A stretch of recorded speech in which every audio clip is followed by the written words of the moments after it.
quiero agradecer específicamente al Servicio de Cirugía Cardiovascular, al doctor Milano y a Carossi, al doctor Juan Ignacio Carossi y Milano, quienes van a disertar y presentar, y al doctor Héctor Rojas, que es neurocirujano, que también va a dar su tercer caso clínico. Los tres han trabajado mucho para hoy, para estar en el taller. La verdad fue un placer poder trabajar con ellos y aprender y poder intercambiar conceptos, así que a los tres muchísimas gracias. Y quisiera agradecer también a la parte de docencia del grupo Gama, de la Reintegrada de Salud, que es la que nos posibilita hoy poder estar conectados, así que muchísimas gracias a Estela y a todo el grupo que hace posible que hoy estemos acá. Quiero agradecer también al doctor Claudio Cigalini, quien en el interactivo fue el primero que empezó con esto y nos fue enseñando, y en mi caso particular pude aprender cómo es el sistema, así que muchísimas gracias, Claudio, por esto y por muchos conceptos que también todos los talleres tratás de darnos, así que muchísimas gracias. Bueno, los dejo los primeros casos y después vamos a seguir compartiendo pantalla para ir viendo la resolución del mismo. Muchas gracias, Ignacio. Bueno, gracias a vos, Guadalupe. Bueno, comenzamos con la presentación del primer caso. Este es un paciente de sexo masculino, de 69 años de edad, que bueno, consulta a un cardiólogo clínico para realizar una valoración cardiológica en el contexto de una valoración prequirúrgica para afrontar una cirugía urológica. Es un paciente hipertenso, dilipémico, extabaquista y sedentario, medicado, como ven en este slide. Como primer estudio complementario se le solicita un ecocardiograma Doppler que muestra una función ventricular conservada, una insuficiencia mitral leve y una leve dilatación de aurícula izquierda. Se le solicita también un ecodoppler de vasos de cuello. No sé si está la doctora Belén Cigalini. Sí, Nacho, acá estoy. Bien, ahí puse las imágenes. Bueno, en la imagen de arriba a la izquierda se ve una imagen, se ve la carótida común, la bifurcación, y cuando inicia la carótida interna se ve la presencia de material ecogénico que impide el paso de flujo. A la derecha, en el eje corto, se pinta la externa y la interna no tiene color. El flujo previo a la obstrucción, estos son signos sugestivos de oclusión a nivel de la carótida interna derecha y sus segmentos proximales. El flujo previo a la oclusión es de alta resistencia, otro dato que suma para la oclusión total, y en la última imagen de abajo a la derecha se ve la arteria oftálmica que tiene flujo reverso. Eso también es compatible con estenosis, oclusión completa de la carótida interna derecha. Bien. Y después del lado izquierdo, la siguiente diapo. Ahí está. Tenía una placa mixta en la bifurcación izquierda con extensión a los segmentos proximales de la carótida interna izquierda, que generaba flujo turbulento con aumento de las velocidades. Le registré una velocidad picosistólica de 330, telediastólica de 119, con un índice de 4.5, hallazgos compatibles con estenosis entre el 70 a 80%, una estenosis severa de la carótida interna izquierda.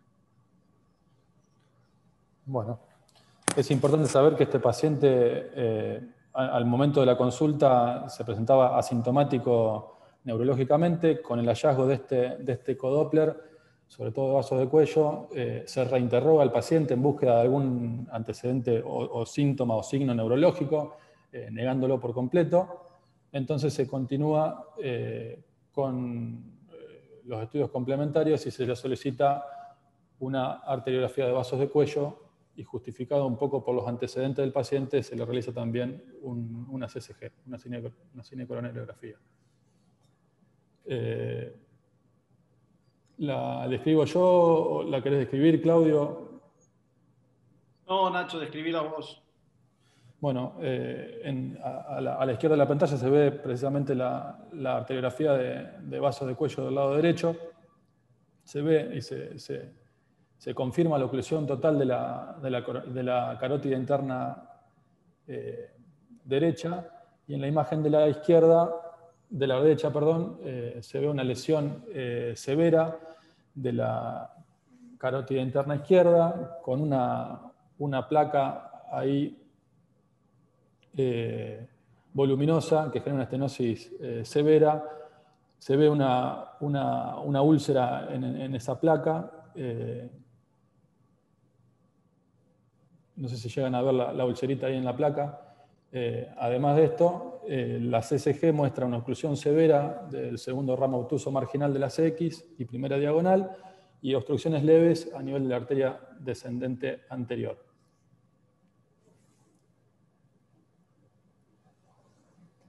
Bueno, Nacho, ¿querés dejar de compartir pantalla si hacemos la primera pregunta? Sí.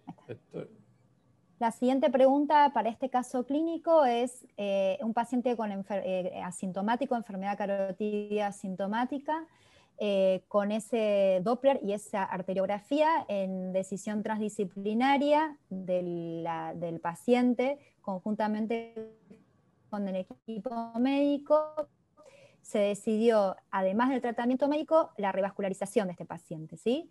Dentro de este contexto, para la audiencia, ¿cuál le parece la mejor opción para el caso? ¿Stent carotidio, endarterectomía o la técnica de revascularización que decida el paciente, lo que el paciente decida? Bien. Bueno, ninguno stenting, 0, endarterectomía 66%, ahí están votando un poco más, bien. Y mitad y mitad, la técnica de revascularización, tanto endarterectomía o stenting, que el paciente de sin síntomas. Bien, quedó así, ahí un poquito más se están inclinando para endarterectomía. Bien. Bueno. Quedaron así los resultados. Nacho, ¿querés contarnos qué pasó con el paciente? Sí.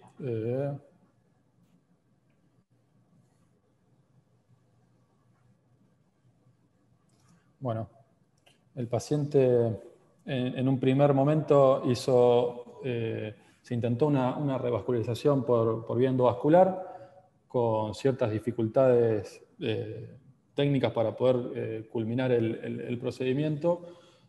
No se pudo realizar, entonces se vuelve a charlar el paciente y se decide hacer una endarterectomía carotidia. Se realiza cervicotomía, sí. Estaría bueno acá que repasemos un poco cómo se analizó la indicación. Bien.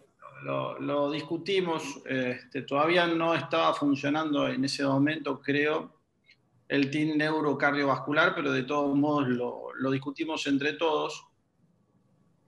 Y realmente elegimos, también con la opinión del paciente, pero coincidimos que en este paciente, por ahí la primera mejor opción para este paciente era intentar una angioplastia, y no una endarterectomía. ¿Por qué? Fundamentalmente el paciente tenía una oclusión contralateral, lo podemos discutir, pero la mayoría de las series reportan que la oclusión colateral es un factor de riesgo agregado a la endarterectomía, no así con la angioplastía carotidia. La oclusión colateral no le agrega riesgo a la angioplastía carotidia, y tenía cardiopatía isquémica, tenía una lesión de dos vasos menores, pero tenía lesión severa de 2 vasos. Entonces la suma de enfermedad coronaria significativa más oclusión colateral inclinó la balanza en favor de una decisión de hacerle una angioplastia carotidia. Tenía algunas, si me permitís compartir pantalla, te quiero mostrar un poquito por qué fracasamos y después ya te dejo.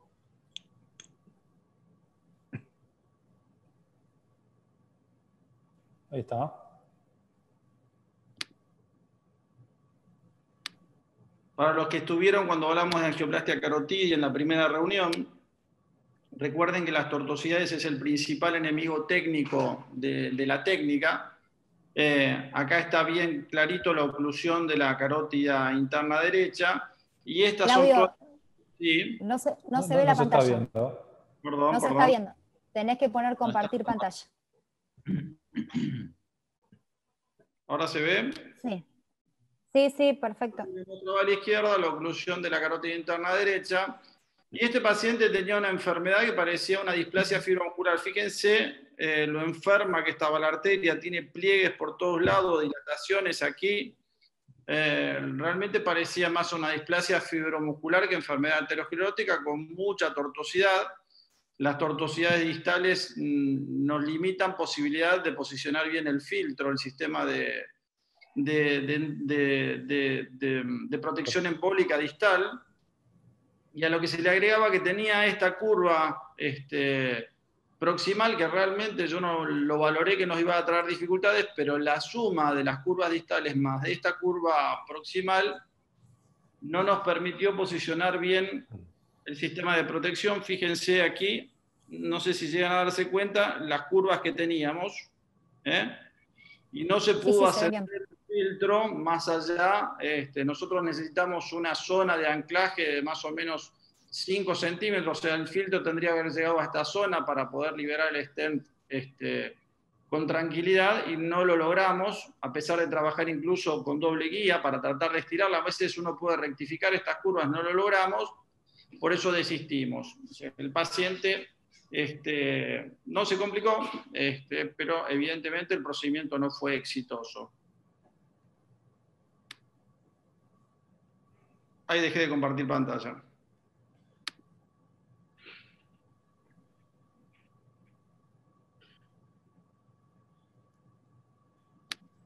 Nacho, ¿De vuelta? Si querés comento algo, Nacho.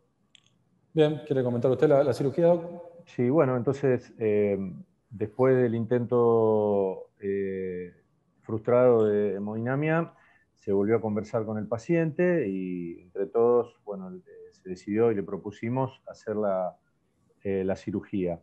Como comentó Ignacio, bueno, es una cirugía que nosotros la hacemos con anestesia general. Se hace una cervicotomía, como ustedes ven en la imagen superior izquierda, muy anatómica, o sea, es una cirugía muy anatómica que permite identificar muy bien todas las estructuras vasculares y todos los otros elementos que hay en el cuello. Se efectúa la endarterectomía, que ahora en un momento le vamos a mostrar la placa que se sacó, y como ven arriba a la derecha, una vez efectuada la endarterectomía, se puede hacer un cierre simple o un cierre con parche. Arriba de todo a la derecha está el cierre con parche y abajo está el cierre simple. En la imagen de abajo a la derecha se ve colocado el shunt, que es lo que ustedes ven con color rojo y azul a la izquierda.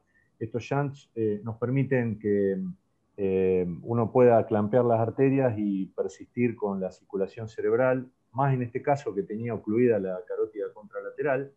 Si bien no hay una postura universal con respecto a la utilización de shunts, hay grupos quirúrgicos que lo utilizan de rutina, como nosotros y los neurocirujanos del hospital, y hay otros grupos que no lo utilizan de rutina. Pero si bien hay trabajos randomizados y no randomizados que no muestran diferencia entre la utilización y no utilización de shunt, realmente parecería razonable que la interrupción brusca y prolongada de la circulación carotidia a partir de un clampeo de la carótida no parece bueno. O sea, nosotros con Héctor hemos usado muchas veces el Doppler transcraneal y realmente se ve la disminución de flujo en la cerebral media. O sea que por esa cuestión y por una cuestión de escuelas quirúrgicas, nosotros de rutina, tanto el equipo de neurocirugía como nosotros, utilizamos el shunt. Ustedes ven que tienen dos balones, el balón azul que va sobre la carótida primitiva y el balón blanco que va sobre la carótida interna. No sé, Nacho, si vos tenés la que sigue de la pieza de la endarterectomía. Sí. Bueno, ahí se ve claramente en la foto de la izquierda cómo está la pinza de disección pasando dentro de la luz de la arteria, que es toda la capa de la íntima y la capa media con la placa de ateroma que se sacó. En la foto del medio se ve la úlcera, incluso con un pequeño trombo ahí en el fondo. Y bueno, la arteria queda totalmente limpio, con una parte de la adventicia y parte de la capa media. Y creo que hasta acá llegamos con la información. Podría hacer unos comentarios también sobre el tema de la anestesia, ya que estamos acá. O sea, la mayoría de los grupos trabajan con anestesia general. Hay algunos grupos quirúrgicos que usan anestesia regional con el paciente despierto, pero lo más común en general es que al paciente se le haga una anestesia general. No sé, Wada, si vos querés agregar algo ahora, a partir de ahora, o Héctor. No, por favor, no, de mi parte no. No, yo está bien, Santiago, lo que dijiste es lo que coincidimos en el tema del uso o no de Shunt y de Doppler. En general, el tema de no usar Shunt solo está aceptado cuando uno tiene un método para asegurarse de que cae o no el flujo con el clampeo. Entonces, con el Doppler transcraniano, con el electroencefalograma, son distintas técnicas. Nosotros hemos tenido experiencia con el Shunt y la verdad que sí, cuando el Shunt cae, la velocidad media lateral media al 50% después del clampeo, está indicado el Shunt. Todas las veces que no cayó y que no usamos Shunt, el paciente no tuvo ningún problema, pero bueno, eso depende de la disponibilidad del equipo, ¿no? Si no utilizamos, yo si no tengo un buen método de monitoreo neurológico, uso Shunt sistemáticamente. Sí, yo creo que es importante el uso porque cuando uno inicia el procedimiento no sabe tampoco cuánto va a ser la duración del mismo. O sea, si el tiempo de clampeo de la carótida es corto, uno se queda tranquilo, pero si por algún motivo técnico uno tiene que hacer una intervención de mucho más larga, el tiempo de isquemia cerebral indudablemente puede ser peligroso. Así que nosotros recomendamos la utilización de shunt. Bien.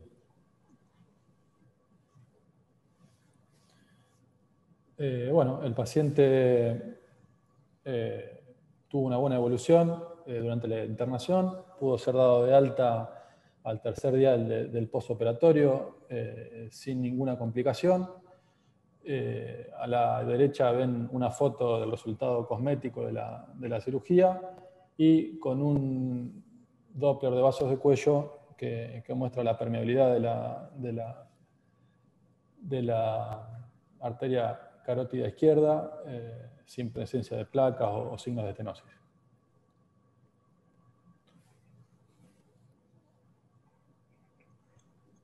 Bueno, vamos a hacer...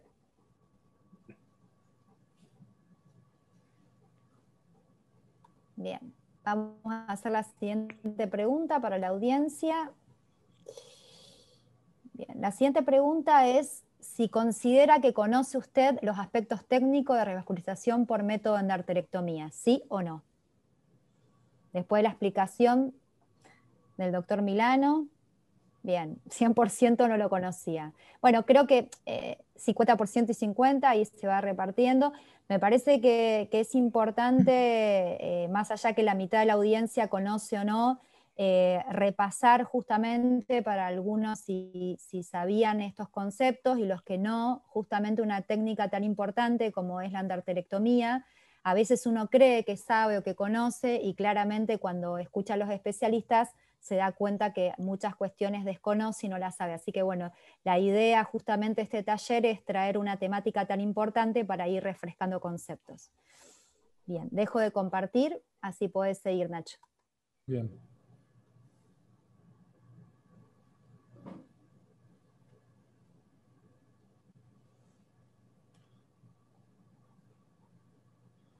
¿Se ve?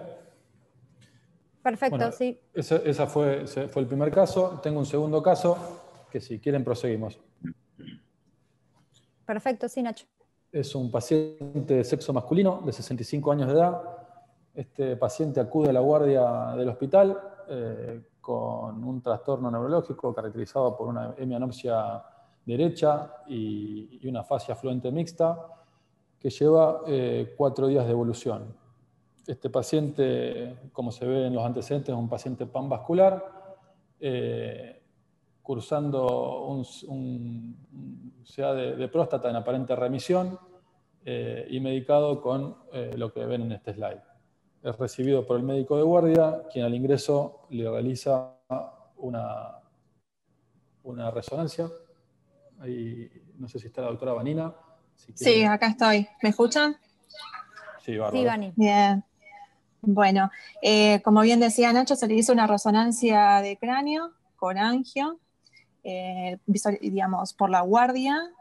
y se le visualiza las primeras 2 secuencias son secuencias FLAIR, las otras 2 que le siguen son secuencias de difusión y las terceras son secuencias gradient, en donde se ve una lesión córtico-subcortical, parieto-occipital del lado izquierdo, que coincide con que es aguda, visualizada en las segundas imágenes, y si visualizamos las terceras imágenes se ven que tienen focos hipointensos. Entonces eso da la idea de que es una imagen isquémica con componente hemorrágico. Nacho, si quieres poner la siguiente. Cuando nos dirigimos hacia la parte superior, ¿sí? Visualizábamos que a su vez tenía otras lesiones que tenían pequeños punteados, fíjense, lesiones blancas, ¿sí? En esas 3 secuencias, FLAIR, difusión, en ambos hemisferios, tanto frontales como algunas más de localización parietal, bilateral, y en la secuencia gradient no tenía focos hemorrágicos de esas lesiones. Entonces, como fue afectando los 2 hemisferios y en distintos territorios, se interpretó como una lesión de origen embólico.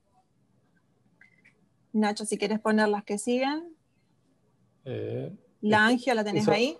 Sí, pero viene después, Vani. Ah, bueno, dale, después la vemos entonces. Bien. Al mismo tiempo, con este estudio se le solicitó un Doppler arterial de vasos de cuello. No sé si ¿está Seba Benítez? Sí, Nacho, estoy acá. Bien. Bueno, se hace un Doppler de vaso de cuello. En la imagen que ustedes observan en la parte superior de la pantalla, se ve un eje corto con Doppler color a nivel de segmentos proximales de arteria carótida interna izquierda, donde se ve una placa voluminosa marcadamente hipoecoica. No hay imágenes, no se ven en este caso, pero era de bordes de una regularidad importante. Si vamos a la imagen de abajo a la izquierda, vemos que tiene una velocidad pico sistólica en el sitio de máxima estenosis de 383 centímetros por segundo, con una velocidad de fin de diástole de 139, lo cual, haciendo un ratio con el flujo de la carótida común homolateral, nos da que es de 5.80. Esto más un análisis cualitativo del flujo que tenía una imagen en forma de filadero, nos hace estimar que esto es una placa que podría estar en el orden del 80%. Bien. Se le solicitó también un angiotac de vasos de cuello. Exacto. Nosotros le hicimos, bueno, estas secuencias son realizadas con contraste en tomografía, donde se observó que había una marcada estenosis, como decía recién Sebastián, que era notoria a nivel de la carótida interna izquierda, por encima de la bifurcación, con placas que se ven blancas ahí, que son interpretadas como de origen cálcico, y otras de origen lipídico que se pueden medir en densidades en tomografía. Principalmente lipídico, lo cual estenosaba marcadamente la luz y se notaba esa irregularidad que se veía en el Doppler, lo cual podría corresponder a pequeñas úlceras a nivel de este vaso. Estas imágenes son de resonancia que se hacen en conjunto con las imágenes que habíamos visto previamente en el cráneo, donde esta fase no es con contraste. La resonancia en este caso se puede hacer sin y poder evaluar correctamente las estructuras vasculares endocranianas. Se veían que estas estructuras, la parte, digamos, de las carótidas internas endocraniales estaban conservadas, todo lo que eran las estructuras vasculares tenían flujo, así que se interpretó como que el origen no era endocraniano.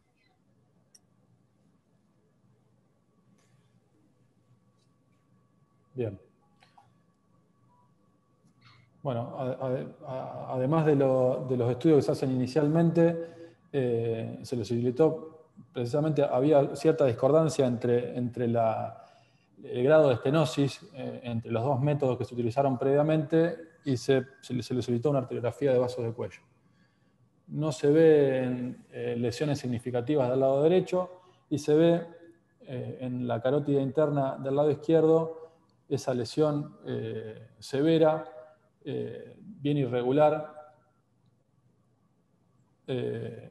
como ven acá. Bueno.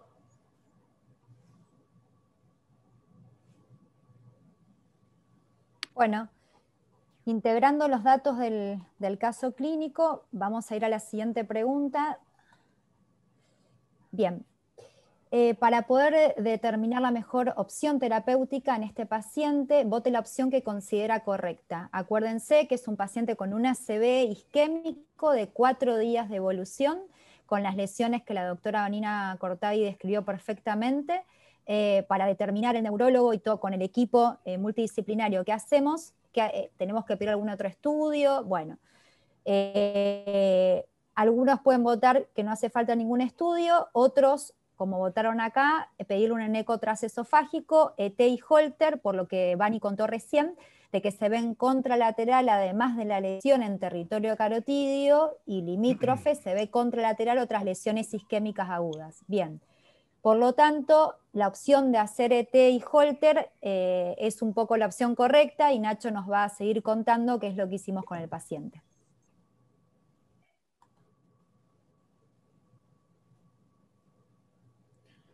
Bueno, precisamente se le realiza un ET, que es este que ven acá, Seba. Bueno, en la imagen, el movimiento que tienen, podemos observar una vista medio esofágica bicava, donde nos permite una excelente proyección del septum interauricular. Como ustedes ven, se observa ahí claramente la posición del septum secundum sobre el septum primum, perdón, al revés, el primum sobre el secundum, y un excelente contraste de la cavidad derecha, en este caso con microburbujas, que es solución salina agitada.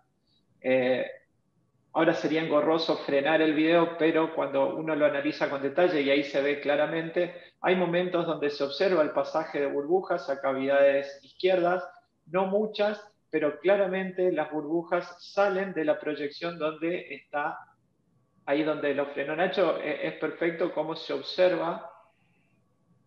Miren ahí cómo a través del foramen oval permeable pasan las burbujas. Es un foramen oval permeable que, por las características anatómicas que tiene, no parece de los más complejos y tampoco grande. Si observamos en la imagen de abajo a la derecha, tiene 1.5 milímetros de separación entre las hojas en determinados momentos de la fase de presiones del corazón, y un túnel de aproximadamente 5.8 milímetros. Digamos, esto como conclusión sería la presencia de un foramen oval permeable con shunt pequeño. Bien, además de esto se le realizó un Holter de 24 horas que no mostró fibrilación auricular o alguna arritmia que pudiese ser causa de embolia, y también un Doppler venoso de miembros inferiores sin ningún hallazgo positivo.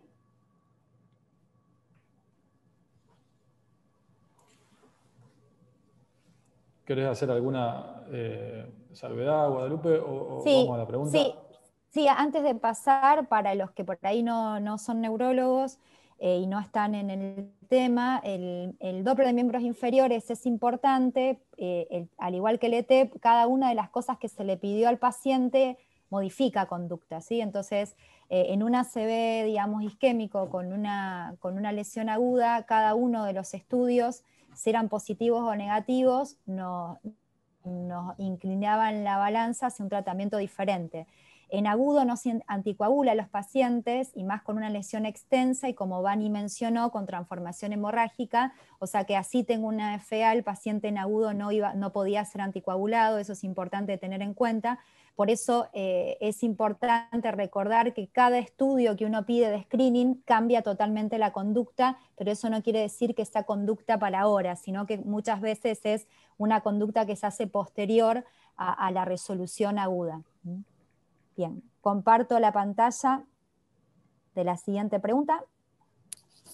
Bueno, la siguiente pregunta es: ¿cuál le parece el mejor tratamiento para prevención secundaria? Sí, esto es importante. El paciente ya tiene un stroke. Cuando uno da un tratamiento, lo que hace en este caso es evitar un nuevo stroke. En este caso, en este paciente que describieron muy bien mis colegas anteriormente, la primera opción es continuar con el tratamiento médico óptimo que venía recibiendo el paciente: estatina alta dosis, antiagregación. revascularización, además del tratamiento médico óptimo, por stenting de esa carótida, tratamiento médico más revascularización por endarterectomía, o tratamiento médico más revascularización con cualquiera de las dos técnicas.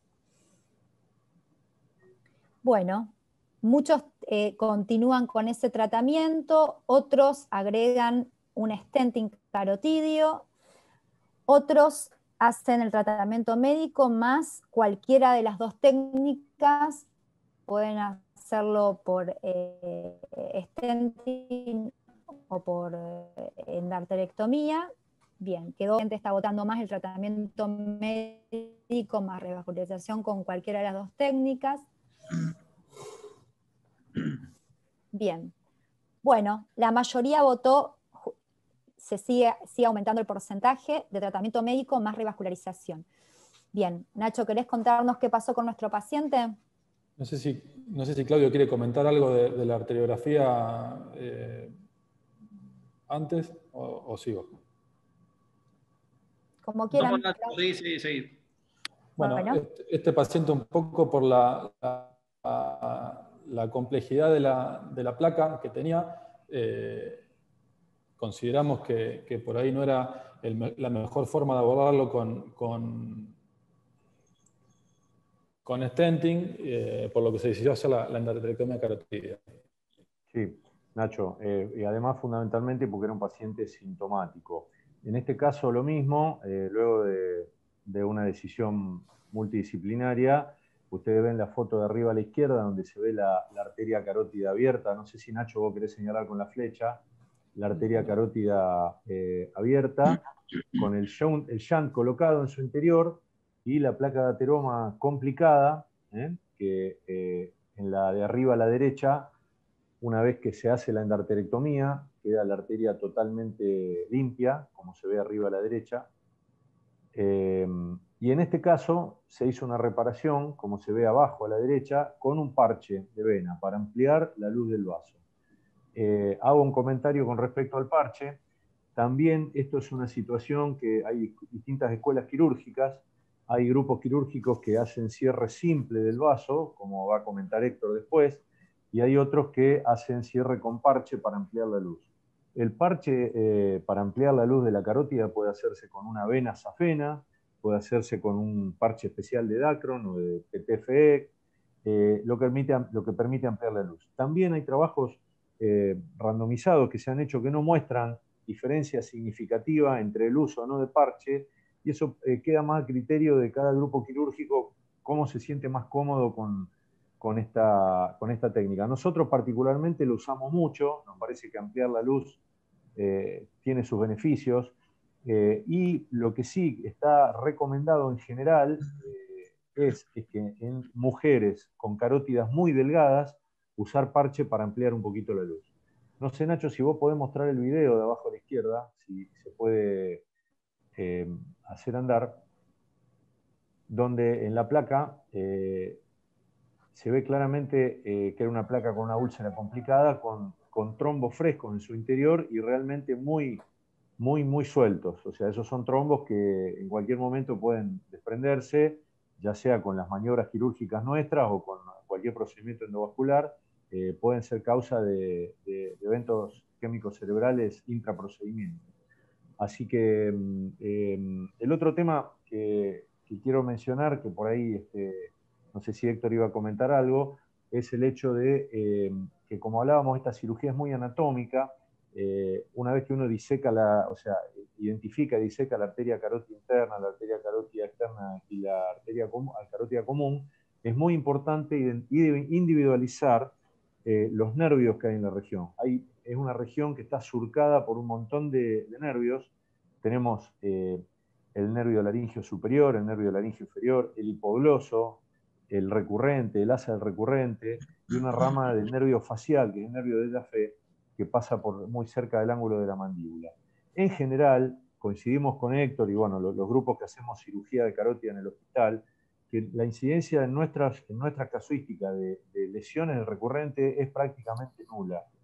Suele haber alguna paresia del nervio de Jaffe, del facial, o alguna paresia del hipogloso cuando uno lo tiene que disecar y correr, pero lesiones definitivas de nervios de pares craneales no hemos tenido nunca, ninguno de los dos grupos. Eso lo comento porque es uno de los argumentos que a veces se utiliza para inclinar la balanza hacia uno de los dos procedimientos. Realmente es una cirugía muy anatómica que, como ustedes pueden ver, se trabaja muy seco. Es difícil que uno pueda tener una lesión de un par craneal si hace las cosas en forma prolija y bueno, un grupo con experiencia. Las pocas veces que hemos tenido alguna paresia por tener que traccionar el nervio, se recupera en pocas semanas. No sé, Héctor, si vos querés agregar algo, o Guadalupe. No, está bien, sí, por una cuestión de tiempo, te agradezco mucho la intervención y vamos a seguir con los casos. Gracias. Dale. Bueno, el paciente evolucionó bien, se le puede dar el alta hospitalaria también al tercer día sin mayores complicaciones. Tuvo alguna dificultad para acomodar la presión arterial luego pero se pudo manejar bien. La evolución del postoperatorio fue satisfactorio y tuvo mejoría también de su evolución neurológica.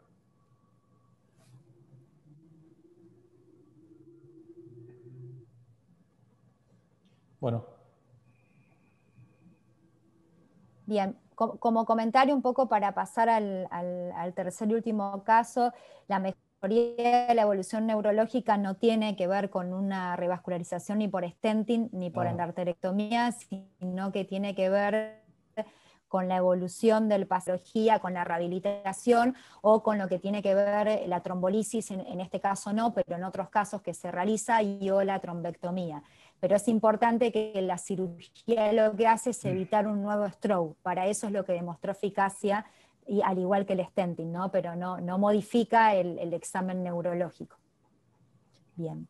Muchas gracias, Nacho. Excelente la presentación. Muchas gracias, Santiago, Vanina, bueno, todo, Belén, y los dejamos con el último caso que el doctor Rojas va a presentar. Héctor, muchas gracias.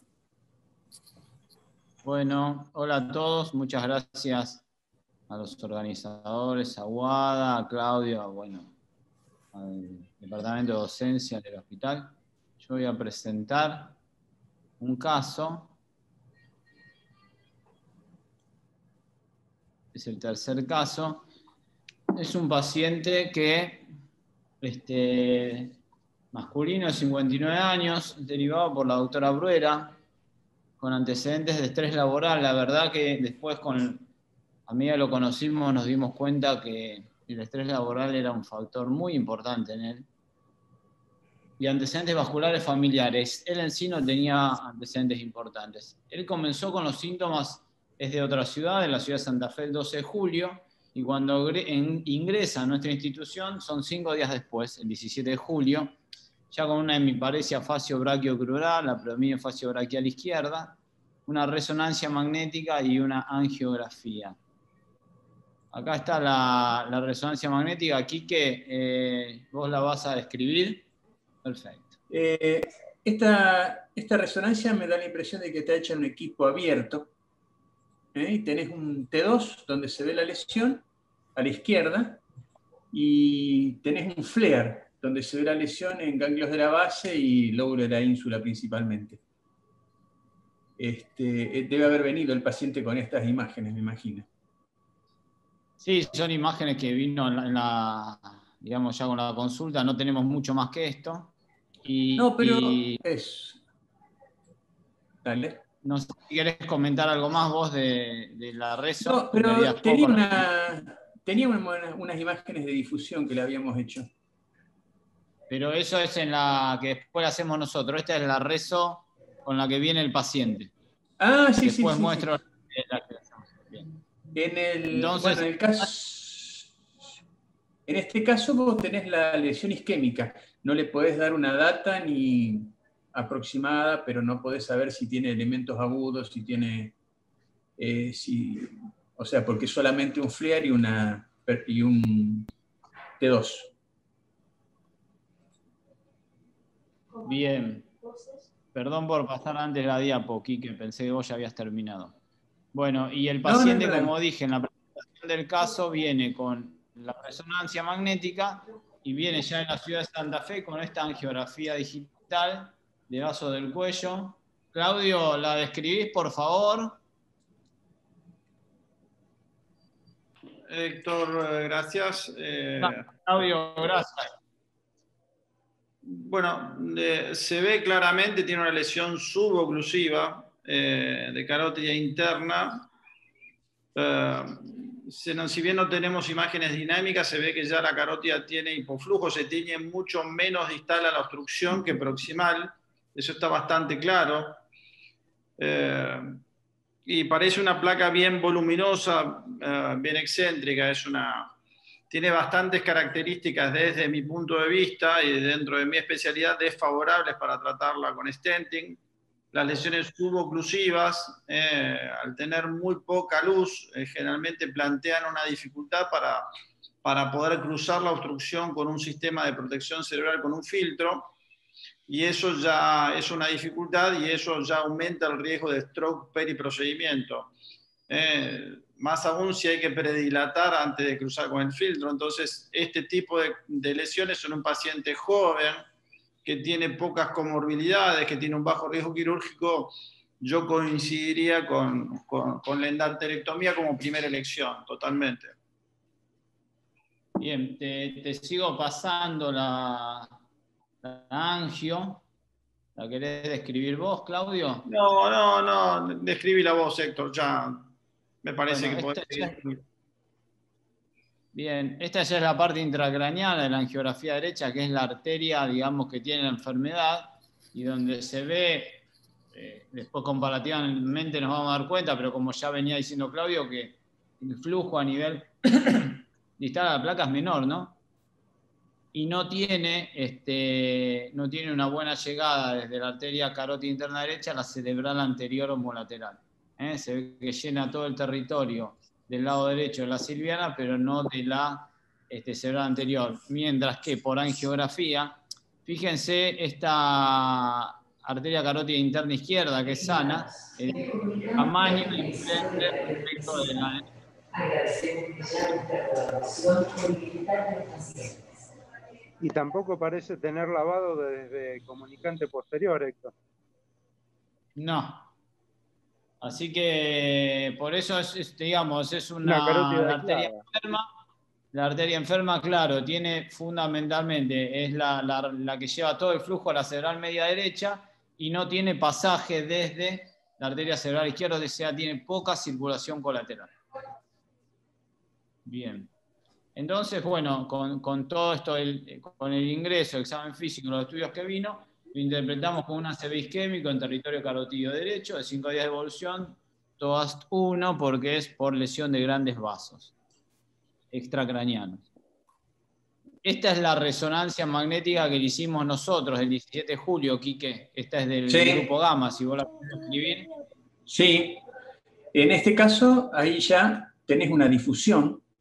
Entonces te da que tenés una lesión aguda, el ganglio basal, que se extiende a corteza y frontal, pero tenés también otras lesiones más pequeñas en la corteza del temporal, todas en territorio de la arteria cerebral media.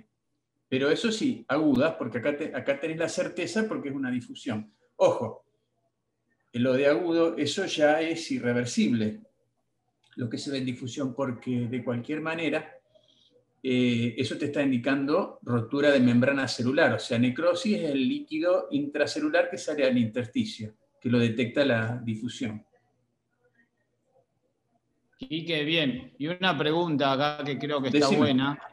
Esta resonancia es 5 días después del evento, pero para charlar entre todos, ¿cuánto tiempo después la difusión se hace positiva después del evento? ¿A las cuántas? ¿Están rápidas enseguida? ¿Necesitas 1 o 2 días? No, es rápida, pero no es inmediata. Tiene que pasar varias horas, 4, 5, 6 horas. Lo que es inmediato es la perfusión. O sea, vos podés tener una clínica aguda de una paresia izquierda, por ejemplo, o una plejía izquierda, y que te dé una difusión normal. Pero no te la va a dar, la perfusión no te va a dar normal. O sea, vos vas a tener un área de... Lo primero que va a aparecer con una clínica un paciente que llega rápido a la consulta, es la perfusión alterada. A las pocas horas va a aparecer la difusión. Y después va a aparecer recién el flare. Porque la perfusión es, mira, acá tenés, bueno, pero esto ya es tardío. Probablemente, si le hubieran hecho la perfusión, como se ve en la imagen de la derecha de la pantalla, en forma inmediata, este área que coincide con el ganglio basal hubiera dado azul oscuro. Lo que pasa es que luego se reperfunde, fíjate que está todo reperfundida parte de la corteza por vasos que se dilataron. Fíjate que está más perfundida el lado derecho donde está la lesión que el izquierdo. Eso es por reapertura del lecho vascular y generalmente viene de vasos meningios o vasos colaterales pequeños. Y ahí, Bien, eso que te estás viendo ahí es un pequeño sangrado. Bien. Esta es la angio de ese día.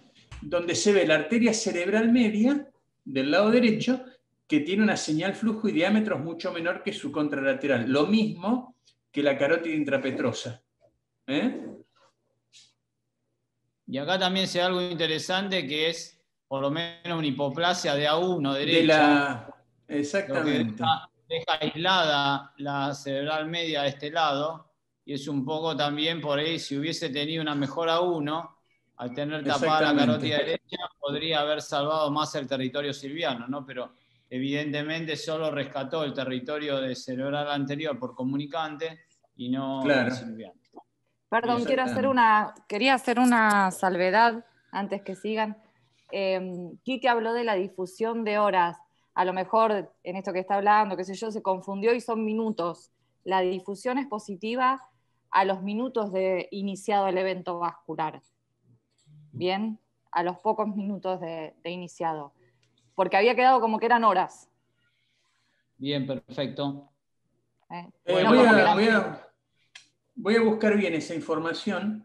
Yo me acuerdo de un caso que tuvimos con Héctor, de un amigo, creo que era de él, o una persona conocida, que tenía clínica, lo trajo al instituto, la difusión dio negativa, y como persistía con la clínica a la mañana siguiente, le volvimos a repetir el estudio y la difusión dio positiva. Y en ese primer momento que recién aparecía el sistema de difusión, pensamos que la difusión había fallado. No, es que la difusión todavía no daba la imagen de la lesión. Hay algunos casos donde puede pasar eso, es así, que hay algunos casos, los menos, donde puede ser que en las primeras horas la difusión no sea positiva, pero no es en la mayoría de los casos. Digamos, para que quede claro como una cronología, la perfusión siempre va a estar alterada desde el inicio. Habitualmente en la mayoría de los casos a los 20 minutos, media hora, la difusión ya también es positiva. Y en FLARE, lo vamos a ver a la lesión hiperintensa a partir de las 4 horas y media, digamos. Pero puede ser esto que vos estás diciendo, también puede ser. No son la mayoría, es uno de los casos más difíciles de diagnosticar en realidad, pero tal cual lo que decís, si a ese le hubiesen hecho una perfusión al ingreso, sí o sí iba a dar alterada. Sí, ahí hubiera dado alterada. Perfecto. Por una cuestión de tiempo, les agradezco mucho, es muy interesante la discusión, pero vamos a continuar con el caso, Héctor, por favor. Tenés que hacer la pregunta, Guada. Por eso, voy a compartir pantalla para hacer la primera pregunta. Yo ya dejé de compartir. Bueno, en este paciente, un paciente con un ACV isquémico ya asintomático, bueno, la votación es para determinar la mejor conducta terapéutica, considera que debe realizar algún otro estudio complementario o no, sí, un Doppler de vaso de cuello, repetir alguno de los estudios ya realizados de este paciente. El paciente, como vimos, tiene las imágenes que acaban de describir. No mostró Héctor ningún Doppler de vaso de cuello, mostró la angio que describieron, o sea que tiene la Bien, no, el 40% no le haría nada, el 16,7% le haría un Doppler de vaso de cuello, y le repetiré algunos de los estudios que ya tiene el 33%. Vamos a pedir que apaguen los micrófonos, por favor. Bien. Héctor, ¿querés hacer un comentario de la respuesta del paciente? ¿Qué pasó? ¿Puedo compartir? Sí, ya dejé de compartir. Bien, perfecto, dale, para que comparto yo. A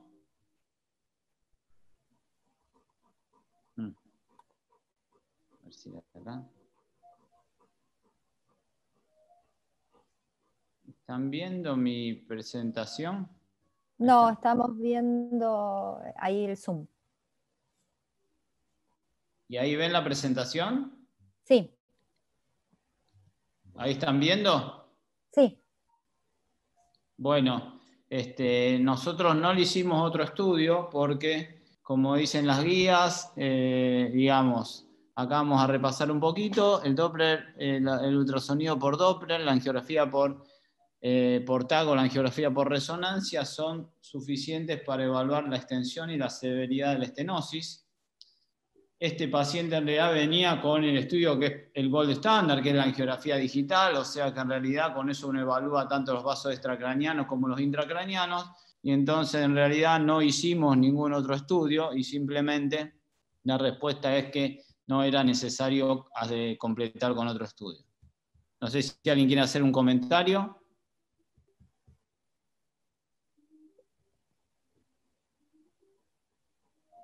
¿Me escuchan?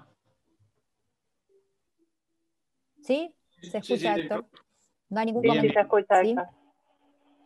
Bien, en las guías, las otras eran las guías europeas del 2018, el 2017 publicado en 2018.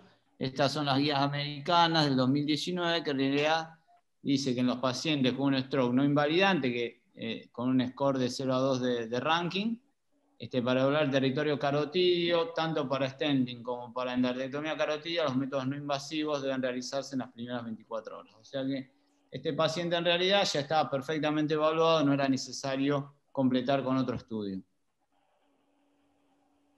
Guada, creo que viene la próxima pregunta, ¿no? Sí, ahora compartimos la siguiente pregunta para la audiencia.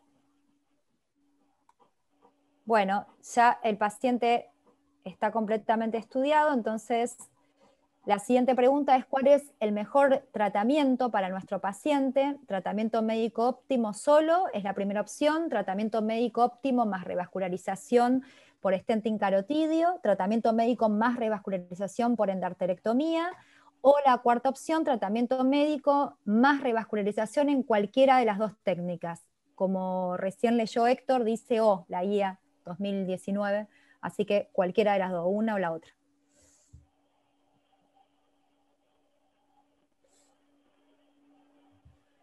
Bueno, 50%, además del tratamiento médico óptimo, de la estatina, 80 miligramos de atorvastatina, es un ACV isquémico, más la antiagregación, agrega la revascularización con cualquiera de las dos técnicas. ¿Querés contarnos, Héctor, qué pasó con este paciente? Bien, ¿puedo compartir? Sí. Perfecto.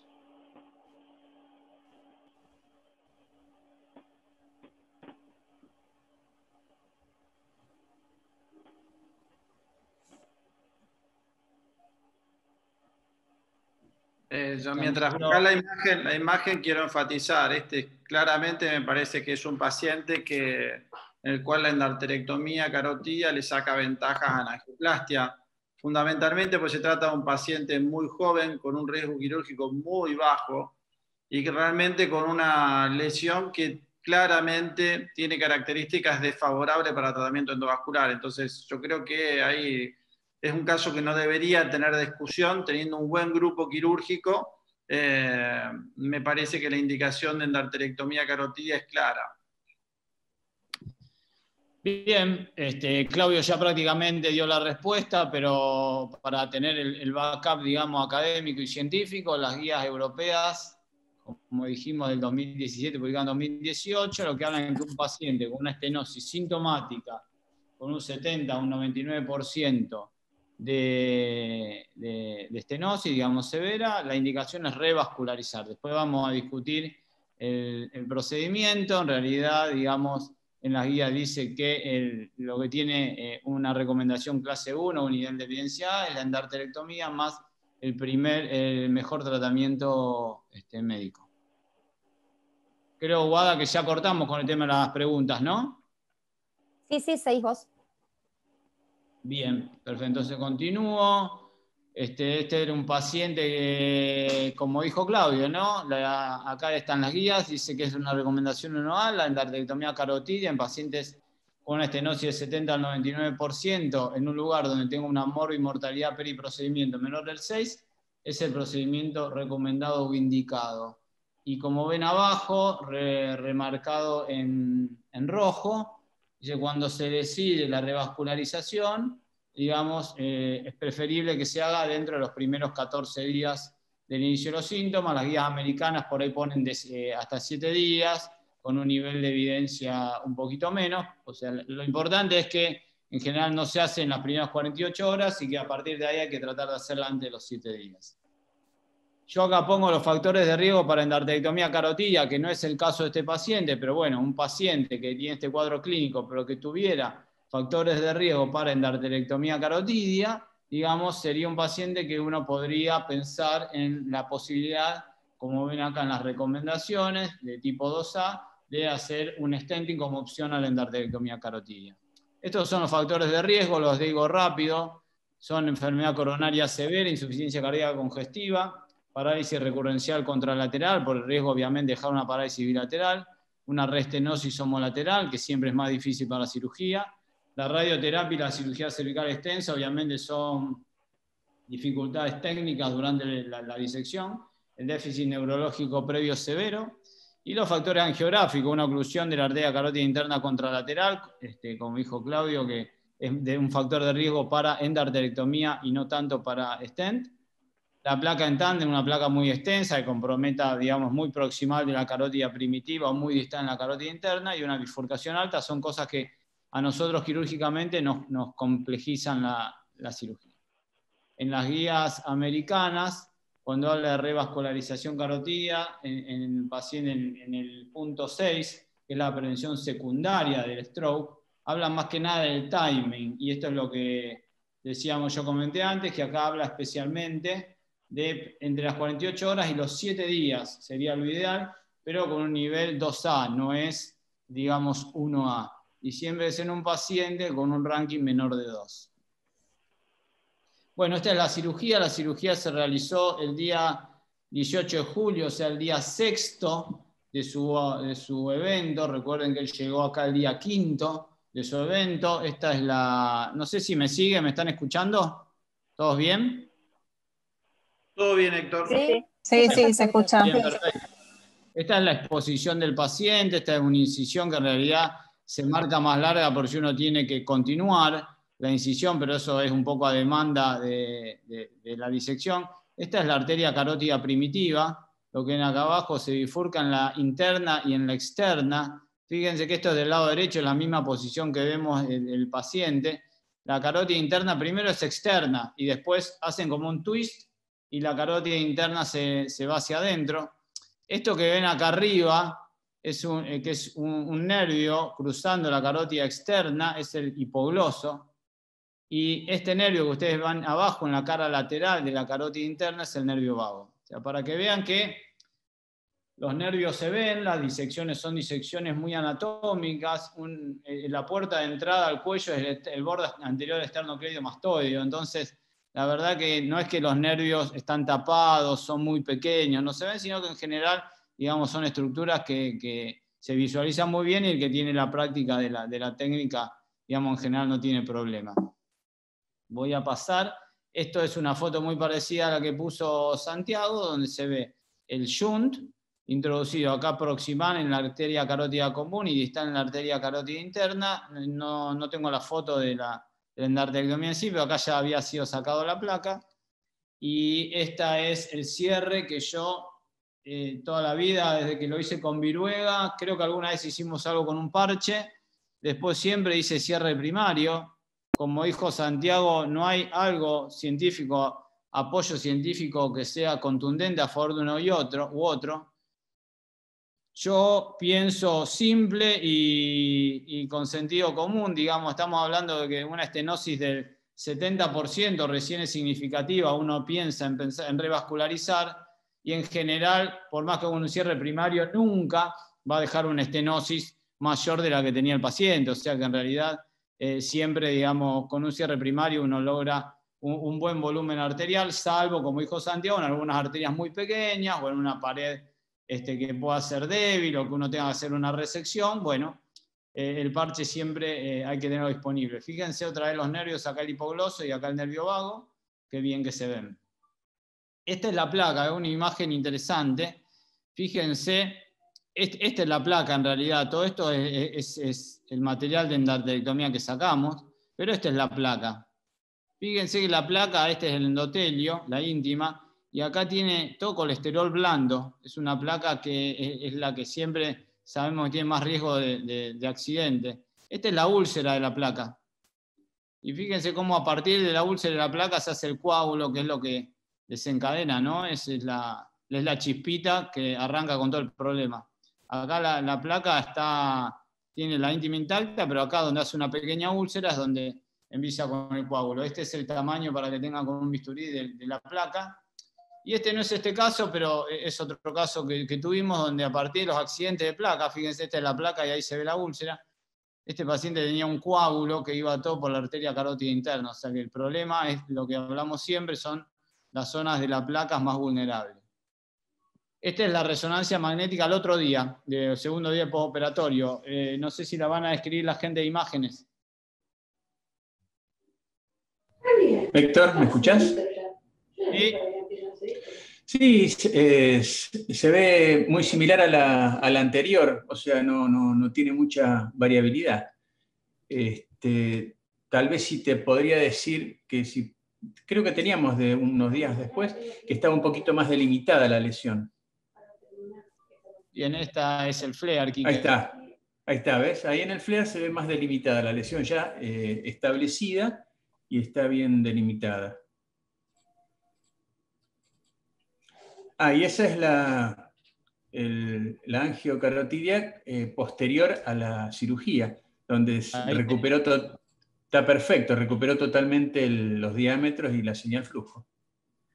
Bien, acá hay más imágenes que son más o menos lo mismo, creo que no tiene ningún sentido. Sí, son todos los mismos parecidos. Y mira ahí la cerebral media, tiene un pequeño stop ahí en la bifurcación, o una disminución de la señal de las ramas, pero mejoró totalmente la señal de la intrapetrosa y la intracavernosa y supracrinoidea. Bien. El paciente fue visto último control 3 meses postoperatorio, era un paciente con un difícil seguimiento, como les dijimos, tenía mucho estrés laboral y muchos conflictos. Cuando lo vi yo por última vez, creo que Guada después lo vio en Santa Fe alguna vez más, tenía una mejoría muy clara de la paresia, ya podía deambular sin dificultad o con mínima dificultad, era totalmente independiente, había bajado de peso, pero seguía con mucho estrés laboral. Y le pedimos una última resonancia de control, perdón, que si alguien la quiere escribir, es una resonancia a 3 meses del evento.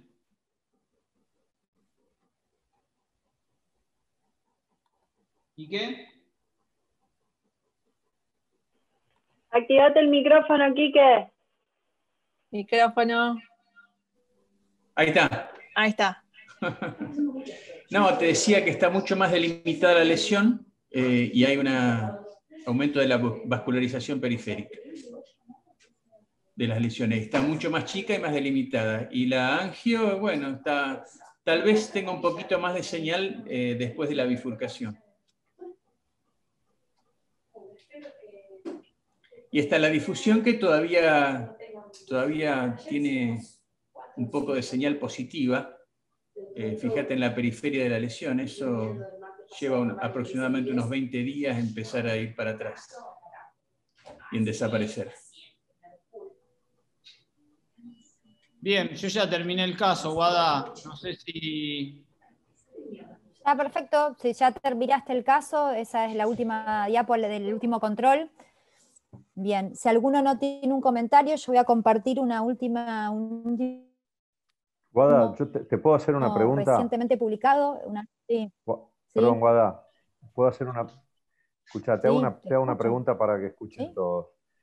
¿Qué preocupación tenemos que tener tanto los cardiólogos intervencionistas como nosotros los cirujanos en la revascularización aguda de un paciente que tiene esta magnitud de lesión isquémica, considerando que, o sea, que va a tener una revascularización aguda de esa carótida y seguramente va a estar doble antiagregado?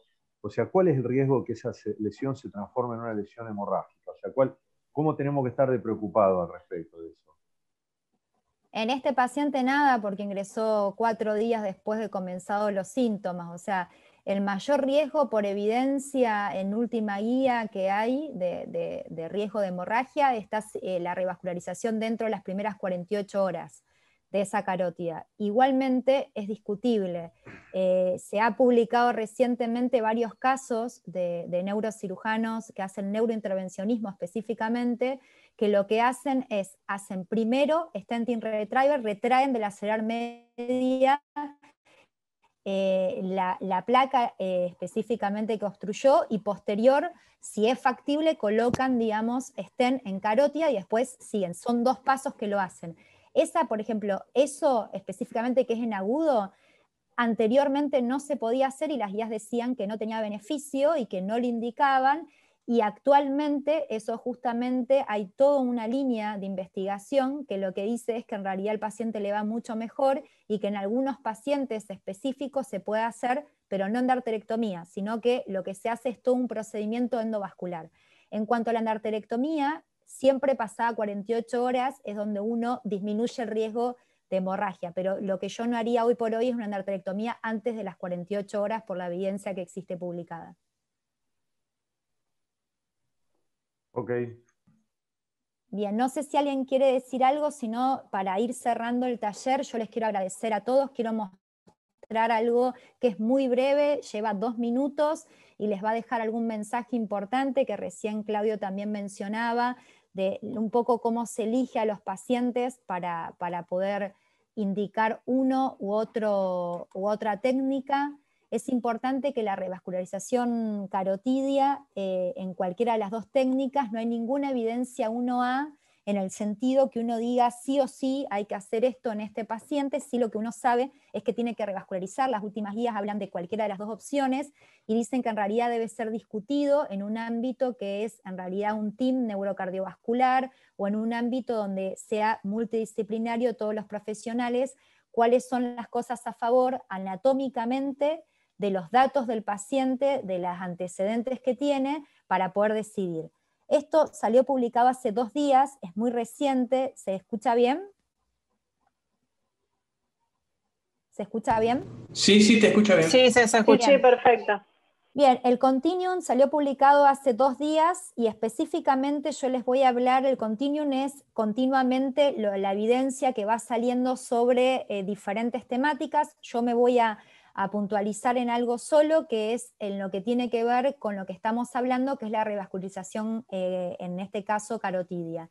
En el Continuum lo que nos aporta como algo nuevo, y en realidad lo sugiere sin evidencia 1A porque no tiene una validación, pero sí lo sugiere fuertemente a la hora de la decisión si stenting o endarterectomía, lo que incorporan es lo que se llama el índice de Charlson, que lo que nos dice es el riesgo, la comorbilidad que tiene el paciente para una endarterectomía específicamente.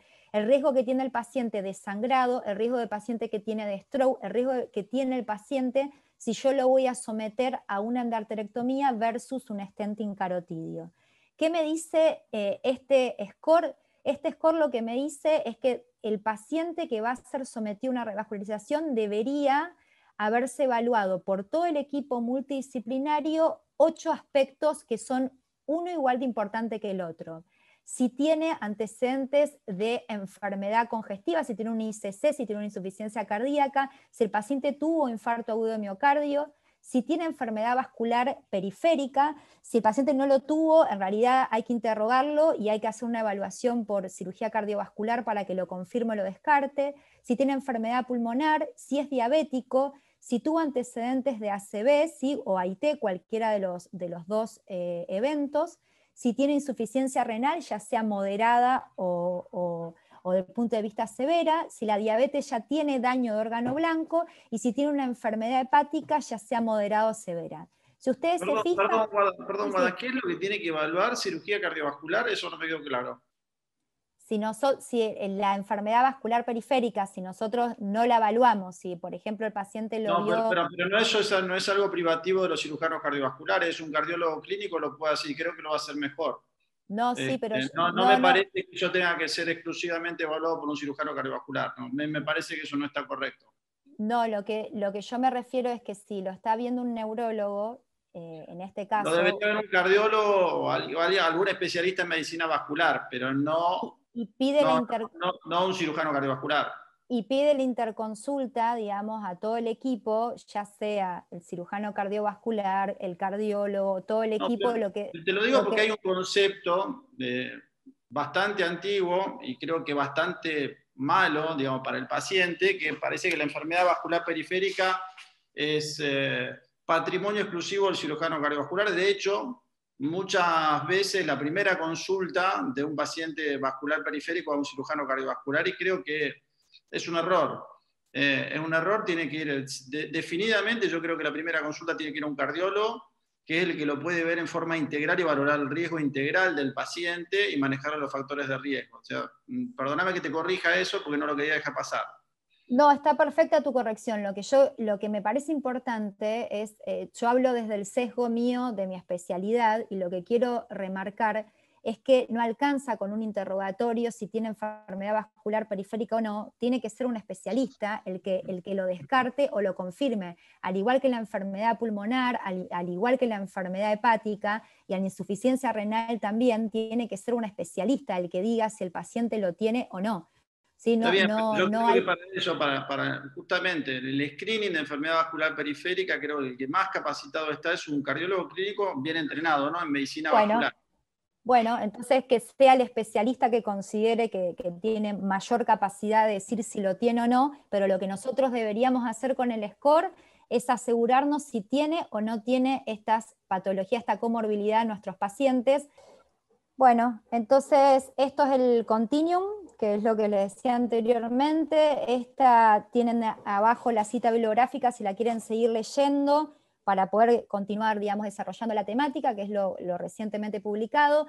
Este es el capítulo que aborda lo que dijimos anteriormente, y este es el score que les comentaba recientemente, donde deberían estar estos 8 puntos. Los 8 tendrían que estar confirmados si el paciente tiene o no por todo el equipo multidisciplinario. Si ustedes ven los primeros 4 puntos, tienen da 1 punto, ¿sí? Y después las otras comorbilidades, como la insuficiencia renal moderada severa, la diabetes con ya daño de órgano blanco y la enfermedad hepática moderada severo, fíjense que es un puntaje mucho más alto.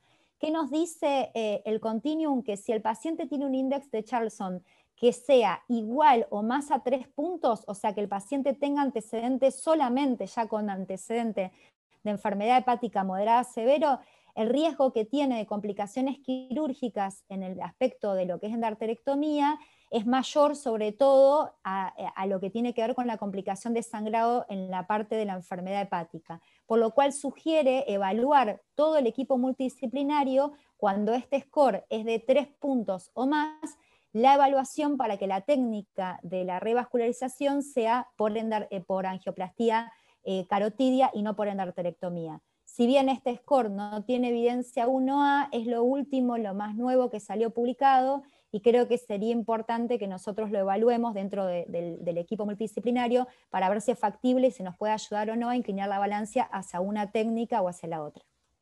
Creo que, Guada, esto me gustaría también escuchar la opinión de Belén, digamos que este score nosotros lo venimos utilizando en CAR-TIM ya hace bastante, porque te evalúa las comorbilidades del paciente y te evalúa fundamentalmente las probabilidades de sobrevivir el paciente a una técnica quirúrgica, sobre todo, te lo complementa. Y creo que la otra cosa que se viene, y creo que se va a venir para todas las intervenciones, es también la evaluación de la fragilidad de los pacientes, que creo que en enfermedad carótida no lo vamos a hacer, no lo estamos haciendo, por ejemplo, para los implantes valvulares, pero creo que también es importante. Hay que recordar que las guías te dicen que revascularizar a un paciente tiene, sobre todo si es asintomático, tiene sentido si el paciente tiene alguna chance de sobrevida mayor a 2 años. Entonces, ese análisis me gustaría también, digamos, me gustaría escuchar la opinión de Belén, que de nuestro grupo es la que más experiencia tiene en esto. Nosotros, bueno, como decías, ¿se escucha? Sí, sí. Cuando hacemos la evaluación de los pacientes en plan de TAVI, es un dato más que tenemos en cuenta. Lo que tengo entendido del índice de Charlson es que es un score de comorbilidad clínica que demostró implicancias pronósticas en un montón de patologías y por lo que mostrás, Guada, también en la neurovascular. Pero bueno, mostró el índice de Charlson, el primero que se publicó, habla de mortalidad a 10 años. Nosotros tomamos uno modificado porque en TAVI son pacientes más añosos, pero bueno, con algunas modificaciones en diferentes patologías, lo que sé es que ese índice se relaciona con peor evolución. Es un índice que marca comorbilidad, carga de comorbilidad a mayor puntaje. Escucha, ¿a vos te parece lógico, te parece razonable que en este tipo de pacientes se empiece a valorar fragilidad, como lo hacemos, por ejemplo, con los candidatos a implante valvular?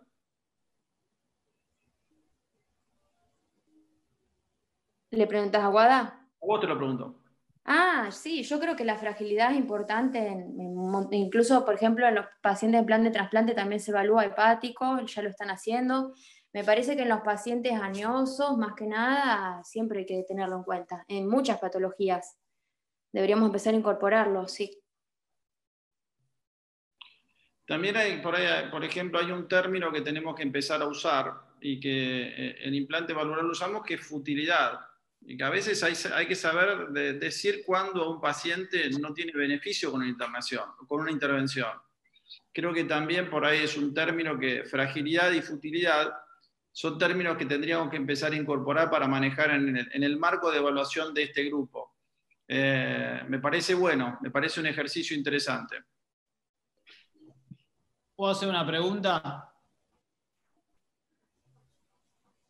Sí. Guada, cuando vos te referís a que la endarterectomía y el stenting son uno o el otro, ¿a qué te referís? ¿En qué situación puntual? Porque yo en las guías que revisé, siempre está como evidencia 1 a la endarterectomía.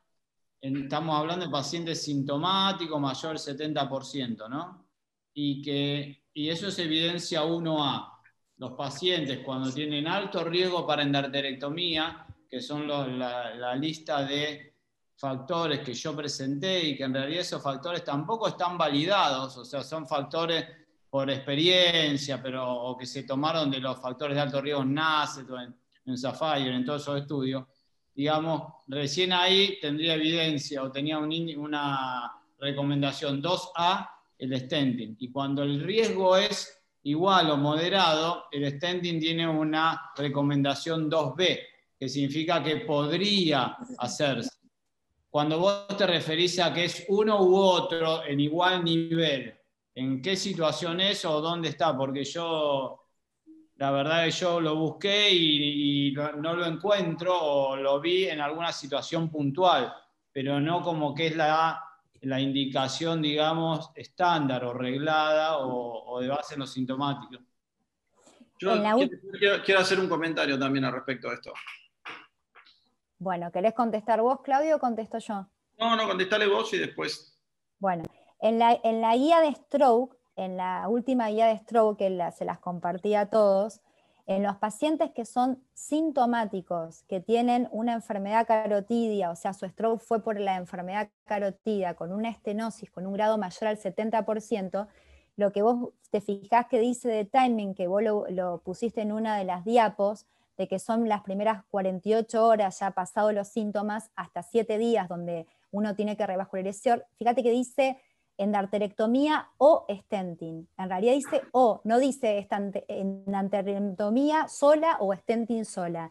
Y después abajo, cuando lo describe, en realidad dice que cualquiera de las dos revascularizaciones se pueden hacer en ese tiempo. No detalla una arriba de otra o abajo en esos pacientes, sino que en cada centro, con la mortalidad que tengan, con la experiencia que tenga cada centro, la puede realizar. Y sí hace énfasis, si se analiza el número necesario a tratar, que cuanto antes se revascularice el paciente, va a tener mayor beneficio, va a disminuir, digamos, el número necesario a tratar para evitar un nuevo stroke. Pero no, en la última guía de stroke no hace esa discusión de que una es mejor que otra o una es peor que la otra.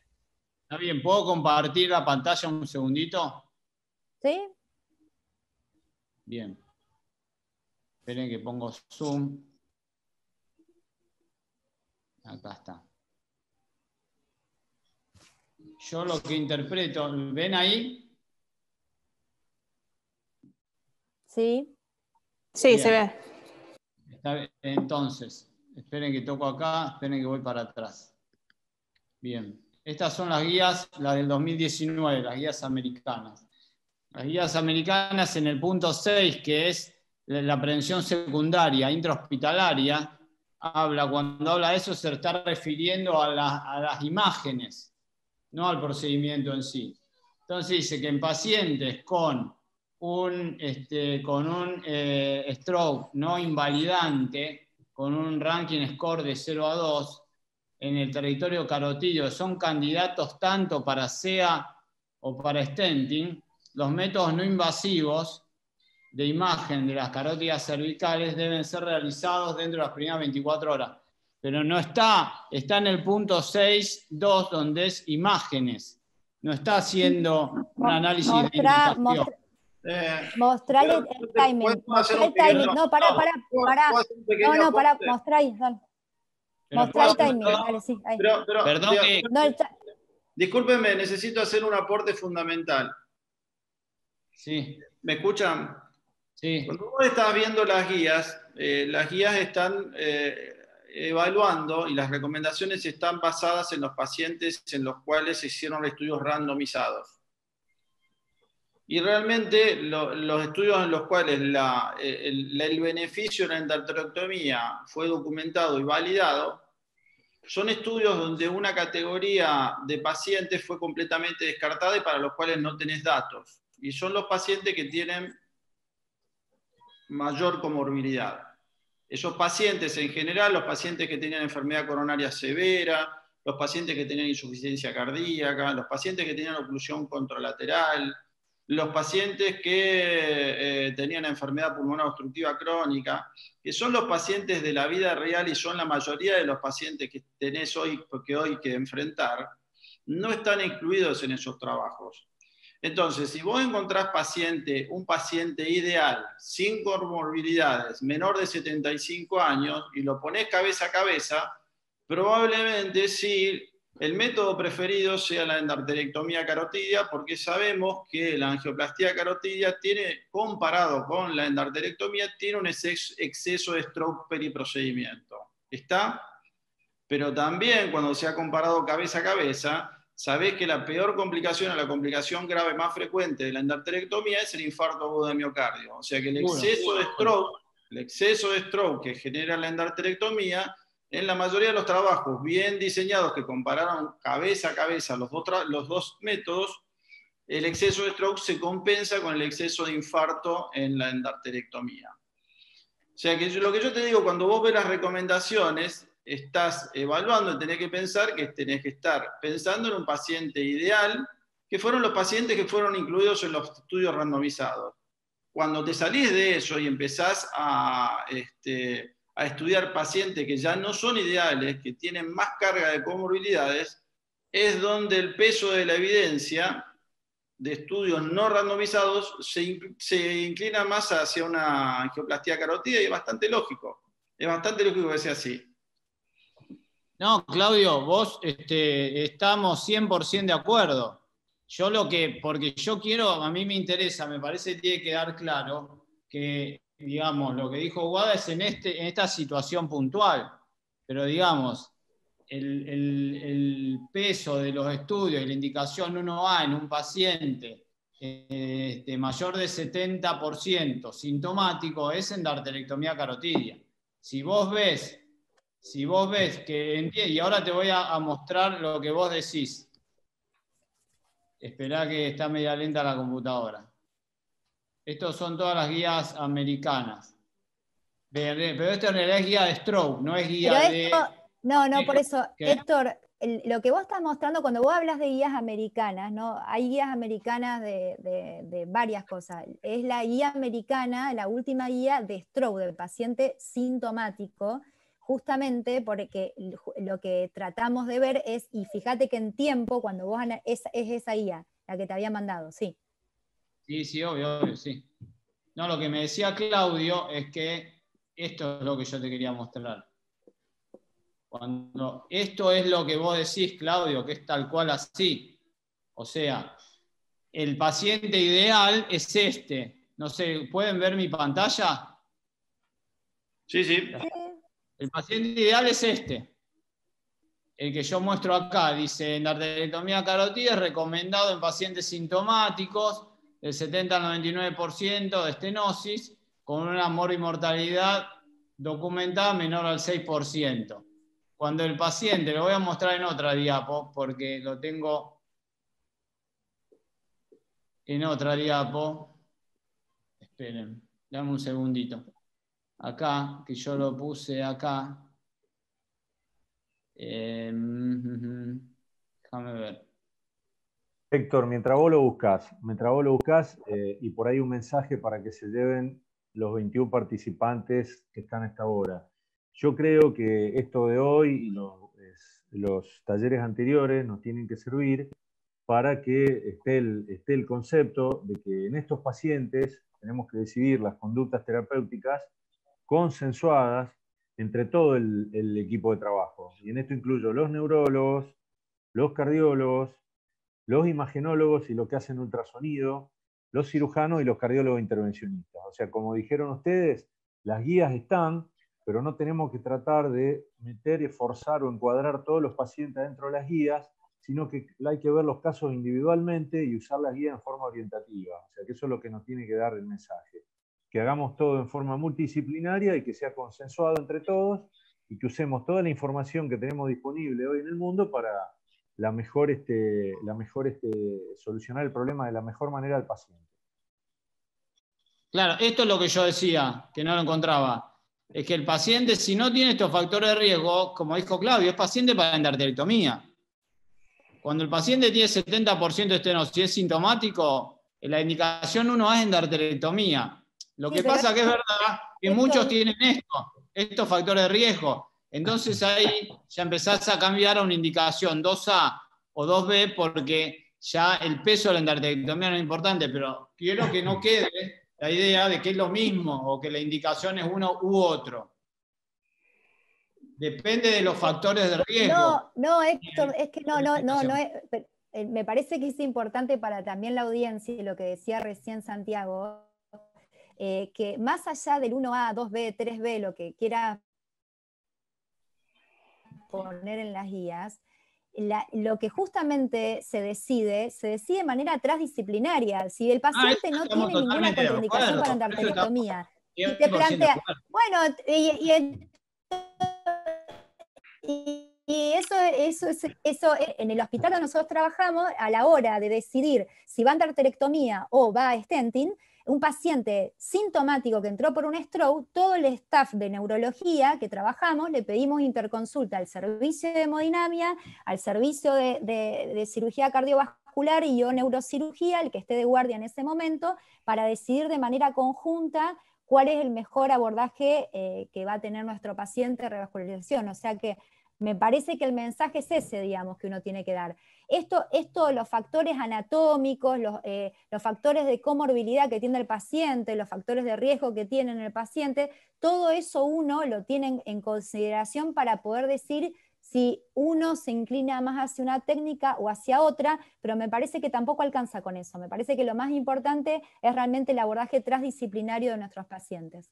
Es que con el abordaje transdisciplinario lo que haces es evaluar todo, obviamente. O sea que eso está claro, eso está clarísimo. Bueno, Héctor. Bueno, vamos a ir ya finalizando el taller. Les agradezco a todos.